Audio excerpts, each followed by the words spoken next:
Hey y'all, today I am going to share with you a really comforting meal that kids, picky eaters, teenagers, adults, honey, everybody really loves this and it is so easy to make. I think that this is a great spin on your traditional mac and cheese. We're going to make a chili mac and cheese. So first off, I'm going to start with adding some olive oil to a skillet. And then I'm going to saute some peppers and some onions just for about 2 minutes till they're nice and golden. And then I am adding 1 pound of beef. Now I know some of y'all like to get that 73% beef. Baby, I don't do that. Okay, I like to get me some lean beef. This is a 92% beef. I'll also do like 85% 15 because I don't like to drain all the fat. I like to keep all the flavor in the skillet as much as possible. Okay. Into that, I'm going to be adding some tomato paste, some garlic, as well as a little bit of beef bouillon. And I'm going to just mix this together until that tomato paste starts to get a little bit toasted. Then I'm going to be seasoning this with some garlic, some pepper, a little bit of onion, and of course chili powder. If you have chipotle powder, that will be great to add as well. And I'm going to toast that for about 1 minute, really letting those spices bloom in that oil. That is going to enhance the flavor, honey. Okay. Then I'm going to put in 8 ounces of tomato sauce as well as a little bit of water, and I'm going to mix that to combine. I just found out the other day that Dollar Tree is selling organic tomatoes. Y'all, these organic tomatoes, well, it's really $1.25 because, they've been trying to play us for the past 2 years, but we're not going to talk about that, okay? Are really good. Y'all, if y'all go by the Dollar Tree, y'all better pick up this brand, okay? So I'm going to put half a can of these tomatoes with the juice, and I'm going to mix that and let that simmer for a few minutes with 8 ounces of water.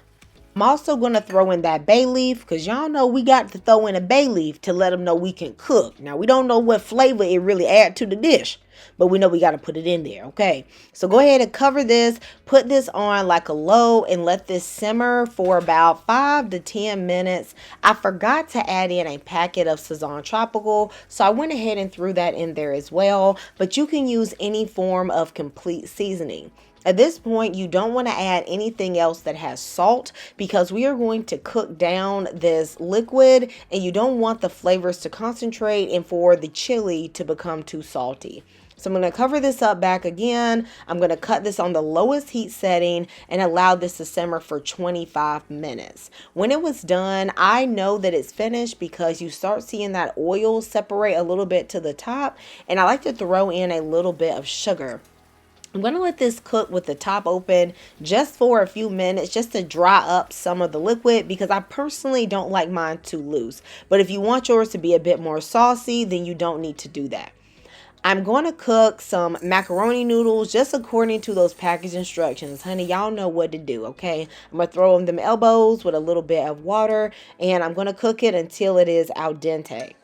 Once that's done, we can start working on that cheese sauce. So I'm going to dump these noodles and then I'm going to add the pan right back onto the stove. You want to turn that heat down to low so that you don't burn that butter. I'm going to put in about 2 tablespoons of that butter, baby. I'm going to melt this with about 1.5 tablespoons of some flour and I'm going to toast this until it is golden brown. Now, don't do like me and accidentally have that heat up too high because then your root's going to burn and you're going to have to start over, okay? So make sure you got this on a nice low heat and you're moving it constantly.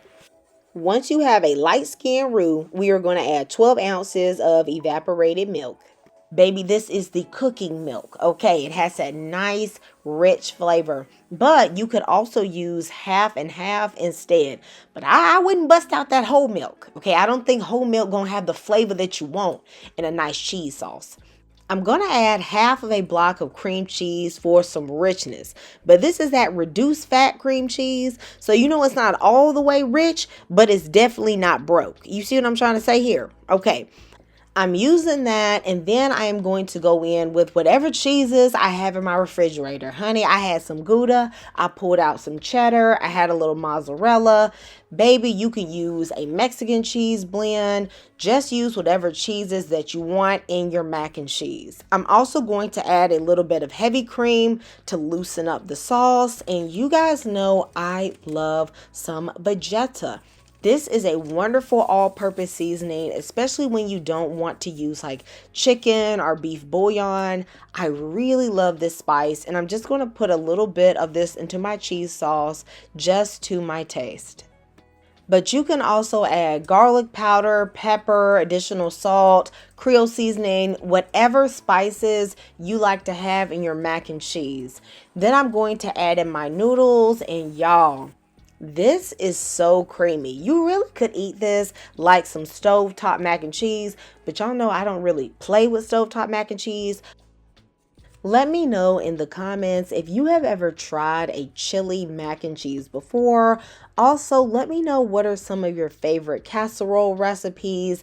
I really like to try casserole recipes that don't include cream of chicken or anything that's super processed, but I really like when I can do something unique. So just let me know some of your fave recipes in the comments. I'm going to just pat down all of my macaroni and cheese until I have a flat surface, and then I'm going to pour all of this delicious chili on top.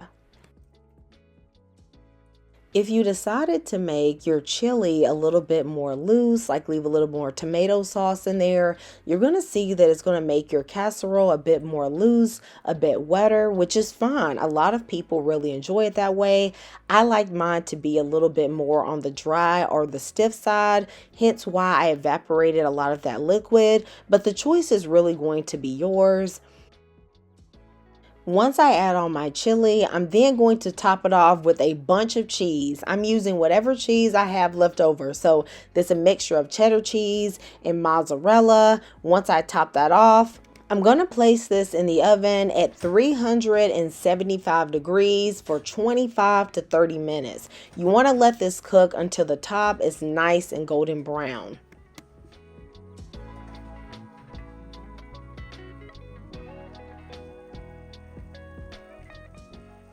I'm also going to put some green onions on top for garnish and a bit of flavor. Now, do not let the greedy spirit get you on this one. Okay, because I'm telling you, you are going to burn the top of your mouth. You're going to burn your tongue, and you ain't going to be able to taste right for about 2 days. Okay.